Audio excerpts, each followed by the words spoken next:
उस रात उसने नेहा से कहा, मैं अब बाहर नहीं जाऊंगा। लोग मेरा मजाक उड़ाते हैं। नेहा ने भीतर ही भीतर खुशी महसूस की। यही तो मैं चाहती थी, कि तेरा हर कदम डर और शर्म का कैदी बन जाए। रात गहरी हो चुकी थी। राम बिस्तर पर बैठा रो रहा था। वह सोच रहा था, काश मैं समय पीछे मोड़ पाता। काश मैंने नेहा को कभी चोट न पहुंचाई होती। उसी समय नेहा दरवाजे पर खड़ी थी। उसके होठों पर एक ठंडी मुस्कान थी। उसने खुद से फुसफुसाकर कहा, अब तू पूरी तरह फंस चुका है, राम। ये तो बस शुरुआत है। अभी तुझे समझना बाकी है कि असली अपमान क्या होता है। बाहर हल्की हवा बह रही थी, लेकिन कमरे के भीतर राम की सांसें घुट रही थी। और नेहा के दिल में अंधेरे की आग और तेज जल रही थी। दिन बढ़ रहे थे और राम का शरीर लगातार बदल रहा था। वह अब पहले जैसा मर्द नहीं रहा था। आवाज हल्की पड़ चुकी थी। हाथ-पांव पतले और चेहरे की चमक फीकी पड़ चुकी थी। हर सुबह आईने में देखना उसके लिए अब एक यातना बन गया था। एक दिन नेहा ने निर्णय लिया, डॉक्टर को दिखाते हैं। शायद उसका डर बढ़े और वह और भी टूट जाए। डॉक्टर का ऑफिस शांत और गंभीर था। राम कुर्सी पर बैठा था और नेहा उसके पास थी। डॉक्टर ने रिपोर्ट खंगाली, मुंह खोलकर बोला, राम, आपके हार्मोन में बहुत असामान्य बदलाव हो गए हैं। यह शरीर अब सामान्य मर्द का नहीं रहा। अगर इसे उलटना भी चाहें, तो बहुत कठिन होगा। हालत गंभीर है। राम ने हड़बड़ाकर पूछा, लेकिन डॉक्टर, क्या मैं ठीक हो सकता हूँ? क्या क्या मैं पहले जैसा बन सकता हूँ? डॉक्टर ने धीरे से सिर हिलाया। सच कहूं तो हार्मोन ने इतनी गहराई तक असर किया है कि आप अब मर्द नहीं रहे। शारीरिक परिवर्तन बहुत हो चुका है। अगर सुधार भी होगा तो आंशिक ही रहेगा। बेहतर होगा कि आप सर्जरी पर विचार करें। राम के पैरों के नीचे जमीन खिसक गई।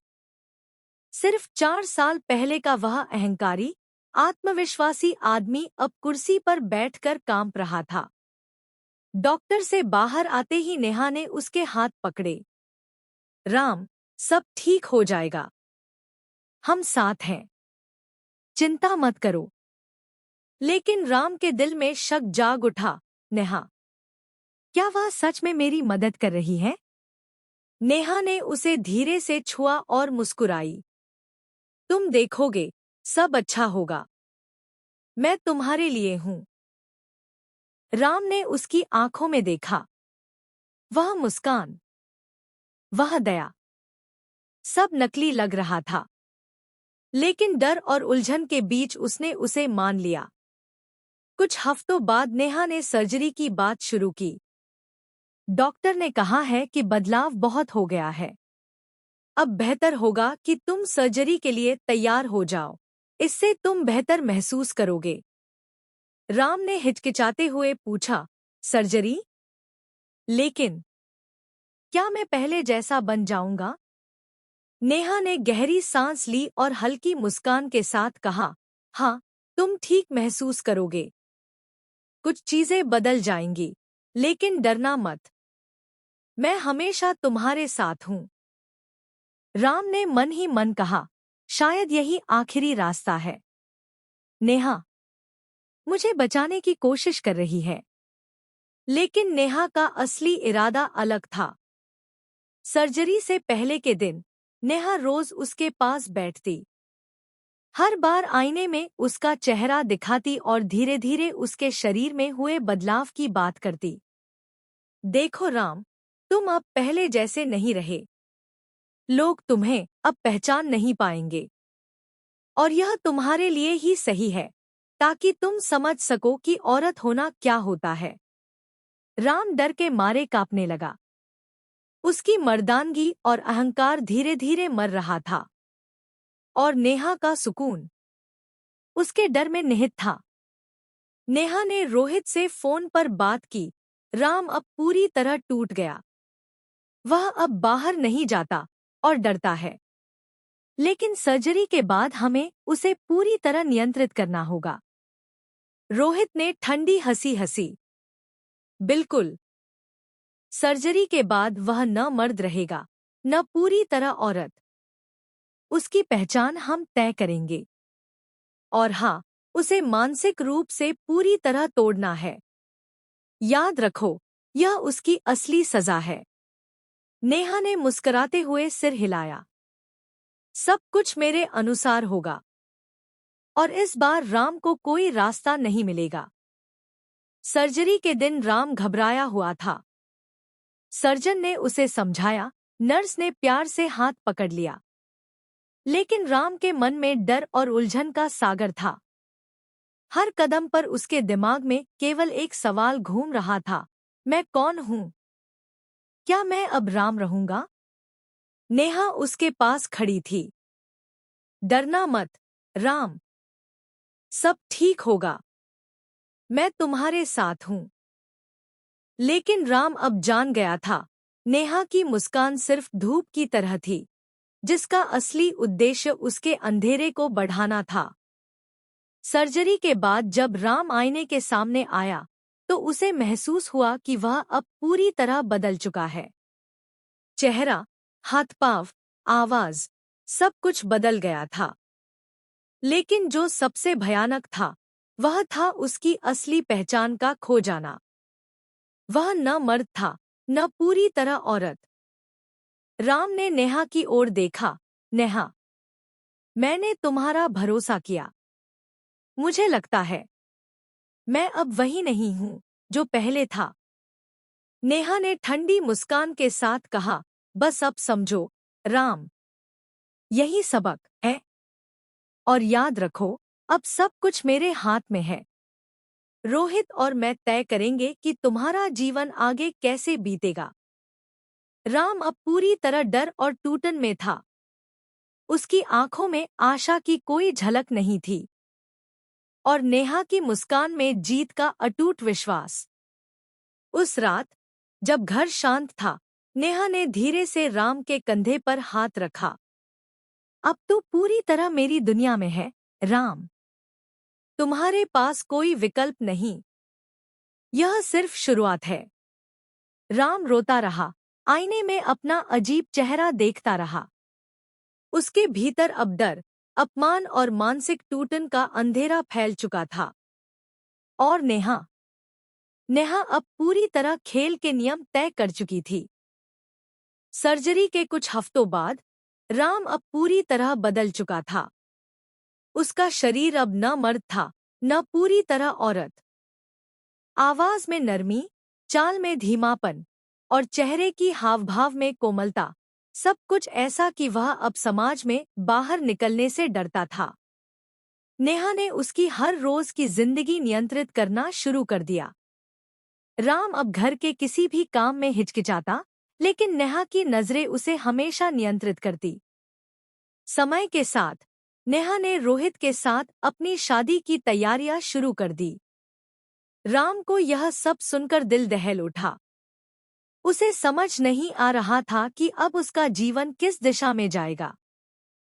शादी के दिन नेहा और रोहित का घर भरा था। राम ने पीछे रहकर सारी तैयारियां देखीं, हाथ-पांव फड़फड़ाते और शब्दों से बंधे। नेहा ने उसकी आंखों में देखते हुए कहा, तुम अब हमारी दुनिया में हो, राम। यह घर तुम्हारा नहीं, बल्कि हमारा है।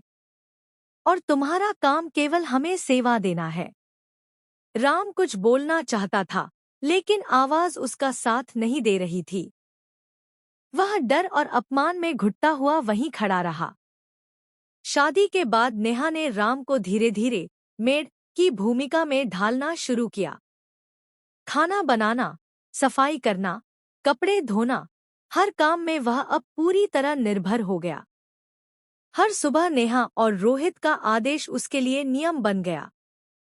राम, यह जल्दी करो। राम, इसे ऐसे करो। राम, ध्यान रखो कि सब ठीक रहे। राम को अब किसी भी प्रकार की आज़ादी नहीं थी। हर पल उसकी निगरानी थी, हर कदम पर उसका अपमान और मानसिक दबाव था। नेहा और रोहित ने तय किया कि राम की पूरी बॉडी पर उनका निशान बना होना चाहिए। राम के माथे पर उनका टैटू उभरा, उनकी संपत्ति और नाम का चिन्ह। इसके अलावा शरीर के कई हिस्सों पर छोटे-छोटे टैटू बनाए गए, ताकि वह हमेशा यह याद रखे कि अब वह उनकी संपत्ति और आदेशों का हिस्सा है। राम ने रोते हुए हाथ में आईने को पकड़ा। उसकी आंखों में डर और अपमान था। नेहा ने धीरे से कहा, देखो, राम, अब तुम पूरी तरह हमारी दुनिया में हो। तुम्हारे पास भागने का कोई रास्ता नहीं। यह सब तुम्हारे लिए है, ताकि तुम कभी अपनी मर्दानगी पर गर्व न कर सको। राम का शरीर अब पूरी तरह उसकी पुरानी पहचान से अलग हो गया था। छाती, हिप्स, आवाज, सब कुछ नेहा और रोहित के नियंत्रण में था। और टैटू, उसके चेहरे और शरीर पर, उसे हर रोज याद दिलाते थे कि अब वह उनका कैदी है। राम अब समाज में बाहर नहीं जाता। पड़ोसियों की बातें और हंसी से डरकर वह घर में बंद रहता। नेहा और रोहित कभी-कभी बाहर के लोग सामने लाकर उसे दिखाते, ताकि वह महसूस करे कि अब उसका सम्मान और पहचान समाज में मिट चुका है। एक दिन नेहा ने धीरे से कहा, राम, देखो, लोग अब तुम्हें पहचानते ही नहीं। तुम अब केवल हमारी सेवा में हो। और याद रखो, यह हमारी दुनिया है। यहाँ तुम्हारा कोई हक नहीं। राम की आंखों में आंसू थे और भीतर गहरी चोट और डर था। उसने महसूस किया कि अब वह केवल एक कैदी है, न कि व्यक्ति। नेहा ने राम के कान में धीरे से फुसफुसाया, राम, यह केवल शुरुआत है। अब तुम हमेशा हमारे आदेशों के अधीन रहोगे। तुम्हारे पास कोई विकल्प नहीं है। यह तुम्हारी जिंदगी का नया नियम है। राम ने सिर झुका लिया। वह अब समझ चुका था कि उसकी पुरानी पहचान पूरी तरह खत्म हो चुकी है। और नेहा की मुस्कान में अब कोई दया नहीं थी, सिर्फ जीत और नियंत्रण का एहसास था। शादी के दिन की रात, नेहा और रोहित सोफे पर बैठे थे। राम उनके सामने झुका हुआ, हर आदेश मानते हुए, हर काम में उनका पालन करते हुए। उसकी आंखों में डर और अपमान था, लेकिन भीतर से उसने अपनी असली ताकत पूरी तरह खो दी थी। नेहा ने धीरे से कहा, याद रखो, राम, यह घर हमारा है। और तुम बस हमारी सेवा करते रहो। राम ने सिर झुका लिया। अब उसकी जिंदगी पूरी तरह से बदल चुकी थी। वह न मर्द था, न औरत, सिर्फ एक कैदी। और नेहा रोहित की जीत अब स्थायी थी।